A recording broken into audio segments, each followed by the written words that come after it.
ہم جب بھی کوئی ویڈیو بنا جنگی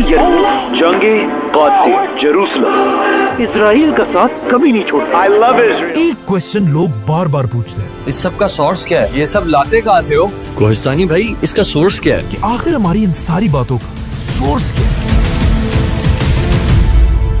یہ ہمارا سورس، بلکہ یہ صرف ہمارا نہیں، پوری اسلامک ہسٹری کا سورس یہی کتابیں ہیں۔ تاریخ طبری، ابن اسیر، ابن کثیر اور ابن خلدون اور بھی بہت ساری کتابیں ہیں۔ پوری دنیا میں آلموسٹ انہی کتابوں کو اسلام کی ہسٹری سمجھا جاتا ہے، لیکن میرے خیال میں اس سے بھی بڑا کویسچن یہ ہونا چاہیے کہ آخر اسلام کی ہسٹری کے ان کتابوں کا سورس کیا ہے، اور یہ ساری بڑی بڑی بکس آخر آئی کہاں سے؟ ان بکس اور ان کے لکھنے والے اسکالرز کی سٹوری بہت ہی انٹرسٹنگ ہے۔ آج سے 1400 سال پہلے رسول اللہ صلی اللہ علیہ وسلم کی وفات کے بعد ان کے پہلے خلیفاؤں نے ابو بکر، عمر، عثمان اور علی رضی اللہ عنہ نے اسلام کی کوئی بھی ہسٹری نہیں لکھی، کیونکہ لکھنے کی ضرورت ہی نہیں تھی۔ زیادہ تر صحابہ اب بھی زندہ تھے اور انہیں اسلام کی ساری ہسٹری کا پہلے سے پتا تھا، لیکن آہستہ آہستہ جیسے جیسے صحابہ دنیا سے جانے لگے، مسلمانوں کی نئی جنریشن اسلام کی ہسٹری کو بدر، احد، خندق جیسی جنگوں کو بھولنے لگے، اور کچھ ینگ لوگ تو اسلام کے ہیروز جیسے خالد بن ولید اور علی رضی اللہ عنہ کو چھوڑ کر رومن اور پرشین امپائر کے ہیروز ہرکیلیز اور رستم سے امپریس ہونے لگے۔ اب اس ینگ جنریشن کو اسلام کے ہیروز کی یاد دلانے کے لیے پہلی بار مسلمانوں کے ایک بہت بڑے خلیفہ نے کام شروع کیا، جن کا نام تھا عمر بن عبدالعزیز۔ عمر بن عبدالعزیز نے خلیفہ بنتے اس زمانے کے ایک بہت بڑے اسکالر ابن شہاب الزہری کو اپنے پاس بلایا اور انہیں حکم دیا کہ میری اس خلافت میں مسلمانوں کو رسول اللہ صلی اللہ علیہ وسلم کی زندگی کے بارے میں ہر جگہ جا کر لیکچرز دو۔ اب عمر بن عبدالعزیز کے زمانے میں دنیا کے آخری کچھ ہی صحابی زندہ تھے، تو ابن شہاب نے ان سے رسول اللہ صلی اللہ علیہ وسلم کی زندگی کے بارے میں سیکھا اور اسے آگے اپنے اسٹوڈنٹس کو سکھانے لگے، تاکہ کہیں ایسا نہ ہو کہ آنے والے مسلمان ہمارے ان گریٹ ہیروز کو بھول جائیں۔ اور ان کے انہی میں سے دو اسٹوڈنٹس کو آج پوری دنیا جانتی ہے، ابن اسحاق اور امام مالک، جس کے بعد ابن شہاب نے اسلام کی تاریخ کی سب سے پہلی کتاب لکھی۔ لیکن جیسے ہی انہوں نے یہ کتاب پوری کی، خلیفہ عمر بن عبدالعزیز کو شہید کر دیا گیا، اور عمر بن عبدالعزیز کے شہید ہوتے ہی اس کے صرف 30 سال بعد پوری بنو امیہ کی حکومت ٹوٹ گئی، اور بنو امیہ کے ساتھ ساتھ ابن شہاب کی لکھی ہوئی اسلام کی تاریخ کی پہلی کتاب بھی دنیا سے غائب ہو گئی۔ اب بنو امیہ کی خلافت تو دنیا سے ختم ہو گئی، لیکن اس کے بعد دنیا میں ایک نئی خلافت شروع ہوئی، عباسی خلافت۔ اب عباسی خلافت میں بھی بنو امیہ کی طرح بہت ساری خرابیاں تھیں، لیکن ان میں ایک بات ایسی تھی جسے کوئی بھی ڈینائی نہیں کر سکتا۔ عباسی علم، نالج سے اتنی محبت کرتے تھے کہ اسے حاصل کرنے کے لیے وہ کسی بھی حد تک جا سکتے تھے، یہاں تک کہ ایک عباسی بادشاہ نے رومن امپائر سے ایک بہت بڑی جنگ صرف افلاطون کی ایک کتاب کے بدلے میں ختم کر دی تھی۔ عباسی خلافت کے بادشاہ منصور نے بنو امیہ کے کیپٹل کو ختم کر کے دنیا میں مسلمانوں کا ایک نیا کیپٹل بنایا، بغداد۔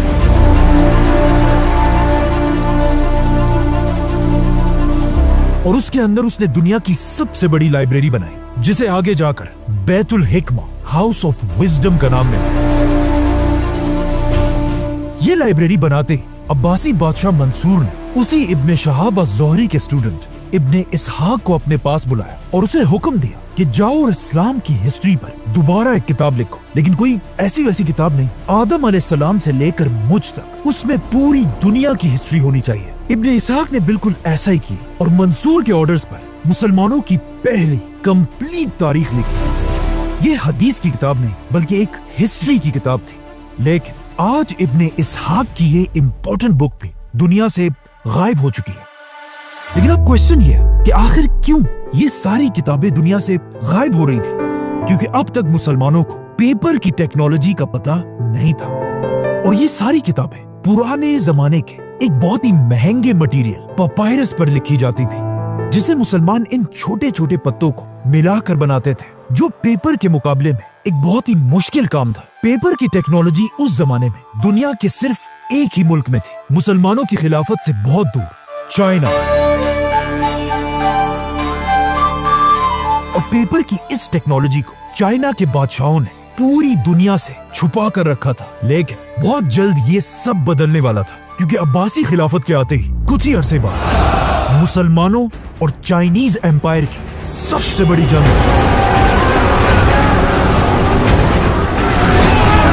जिसमें मुसलमानों की फौज ने आसानी से पूरी चाइनीज फौज को क्रश कर दिया और हजारों चाइनीज सोल्जर्स को अपना कैदी बना लिया। अब कहा जाता है इन्हीं चाइनीज कैदियों में कुछ लोग ऐसे थे जिन्हें पेपर बनाने की टेक्नोलॉजी का अच्छी तरह पता था, और यहाँ से मुसलमान पहली बार इन चाइनीज कैदियों से पेपर बनाने की टेक्नोलॉजी सीखने लगे। लेकिन पहले मुसलमानों को इसकी इंपॉर्टेंस का इतना पता नहीं था। लेकिन फिर आखिर अब्बासी खिलाफत का सबसे बड़ा बादशाह आया, जिसका नाम था हारून रशीद। और हारून रशीद को पेपर की टेक्नोलॉजी की ताकत का अच्छी तरह पता था, इसीलिए उसने बगदाद में दुनिया की सबसे बड़ी पेपर बनाने की फैक्ट्री बनाई, जिसके साथ ही दुनिया में एक नया दौर शुरू हुआ, जिसे आज तक लोग याद करते हैं, इस्लामिक गोल्डन एज। हारून रशीद ने हाउस ऑफ विजडम के बिल्कुल पास दुनिया की सबसे बड़ी पेपर की फैक्ट्री बनाई, जहां पानी की मशीन से डेली हजारों पेपर्स बनाए जाते थे। ये दुनिया की सबसे बड़ी पेपर फैक्ट्री थी, और ये इतनी बड़ी बात थी कि यूरोप में पहली पेपर की फैक्ट्री मुसलमानों से 300 साल बाद बनाई गई थी। अब इसी पेपर की टेक्नोलॉजी की वजह से किताबें गायब होने की टेंशन खत्म हो चुकी थी, क्योंकि जो भी किताब हाउस ऑफ विजडम में लिखी जाती थी उसे इसी पेपर मार्केट में कॉपी कर करके पूरी दुनिया में फैलाया जाता था। इसीलिए इस्लामिक गोल्डन एज में हर तरफ स्कॉलर्स हजारों किताबें लिखने लगे, जिनमें से बहुत सारे आज तक दुनिया में मौजूद हैं। और कहा जाता है उस जमाने में स्कॉलर्स की इतनी इज्जत होती थी जितनी आज रोनाल्डो या मेसी की होती। Cristiano Ronaldo breaks his Lionel Messi does it again. He's superhuman. इसी गोल्डन एज में सही बुखारी और सही मुस्लिम जैसी अहादीस की 6 बड़ी किताबें लिखी गई। लेकिन अब भी एक बहुत बड़ा मसला यह था कि इब्ने इसहाक की किताब गायब होने की वजह से इस्लाम की हिस्ट्री पर कंप्लीट कोई भी किताब नहीं थी। तो अब ये देखकर उसी इब्ने इसहाक के स्टूडेंट इब्ने हिशाम ने दोबारा एक बार फिर इस्लाम की हिस्ट्री पर किताब लिखी, और पेपर की टेक्नोलॉजी की वजह से इब्ने हिशाम की ये किताब आज तक हमारे पास पड़ी हुई है। बल्कि इस किताब का नया वर्जन आपको आसानी से कहीं से भी मिल जाएगा। ये इस्लाम की हिस्ट्री की सबसे पुरानी किताब है। अब इब्ने हिशाम के बाद हर तरफ इस्लाम की हिस्ट्री पर किताबें लिखी जाने लगी, जिसमें इस्लाम की नेक्स्ट हिस्ट्री की किताब अल वाक़िदी ने लिखी। ये है वाक़िदी की किताब, लेकिन आज बहुत सारे स्कॉलर्स वाक़िदी की कुछ बातों को सही नहीं समझते, जिसके बाद वाक़िदी के स्टूडेंट ने भी एक किताब लिखी, तबक़ात इब्ने साद, जिसमें उसने सारे सहाबा की स्टोरीज लिखी। और आखिर इसी दौर में एक ऐसी किताब लिखी गई कि अगर आपको इस्लामिक हिस्ट्री का थोड़ा भी पता है तो इस किताब का नाम आपने जरूर सुना होगा, और इस किताब का नाम है तारीख अत-तबरी। ये है तारीख अत-तबरी, जो इस्लामिक गोल्डन एज के एक बहुत बड़े स्कॉलर थे, और बगदाद के एक स्कूल में 10 दीनार की सैलरी पर स्टूडेंट्स को पढ़ाया करते थे। लेकिन आहिस्ता आहिस्ता जब लोगों को इमाम तबरी की इंटेलिजेंस का पता चला, कहा जाता है एक बार उनके स्कूल ने खुश होकर उनके सामने गोल्ड दीनार्स का एक खजाना रखा। लेकिन इमाम तबरी ने उससे सिर्फ अपने 10 दीनार उठाए और कहा, यही मेरी तनख्वाह है, इससे ज्यादा मैं एक पैसा भी नहीं लूंगा। तबरी ने अपनी इस किताब में आदम अलैहिस्सलाम से लेकर अब्बासी खिलाफत के सारे हालात लिखे हैं। इनके अलावा और भी बहुत सारे स्कॉलर्स थे, लेकिन यहाँ हम सिर्फ उन्हें डिस्कस कर रहे हैं जिन्होंने इस्लाम की हिस्ट्री पर बड़ी बड़ी किताबें लिखी हैं। तारीख अत-तबरी अब्बासी खिलाफत की आखिरी बड़ी किताब थी, क्योंकि इसके बाद अब्बासी खिलाफत आहिस्ता आहिस्ता कमजोर होने लगी। आखिर आहिस्ता आहिस्ता मुसलमान इतने कमजोर हो गए कि इसका सबसे बड़ा फायदा यूरोप के पोप ने उठाया, और यूरोप के क्रिश्चियंस को जमा करके मुसलमानों के फलस्तीन पर हमला कर दिया और जेरूसलम पर कब्जा कर लिया। लेकिन फलस्तीन खो देने के बाद भी बिल्कुल आज की तरह मुसलमान लीडर्स को कोई परवाह नहीं थी। फलस्तीन दोबारा फतह करने का ख्वाब मुसलमान बादशाहों से ज्यादा उस जमाने के स्कॉलर्स के दिलों में था, जिसमें सबसे बड़े स्कॉलर का नाम था इमाम इब्ने अस्साकिर, जो इतने बड़े स्कॉलर थे कि उनकी सिर्फ एक किताब के 70 वॉल्यूम्स हैं। इमाम इब्ने अस्साकिर दमिश्क के स्टूडेंट्स को इस्लाम की हिस्ट्री सिखाया करते थे और उन्हें बताते रहते थे कि एक दिन मुसलमान फलस्तीन दोबारा जरूर फतह करेंगे। इमाम इब्ने अस्साकिर के इन्हीं स्टूडेंट्स में से एक ने आगे जाकर फलस्तीन फतह भी किया, जिसका नाम था सलाहुद्दीन अयूबी, जो 2 लाख की फौज लेकर फलस्तीन को दोबारा फतह करने के लिए रवाना हुआ।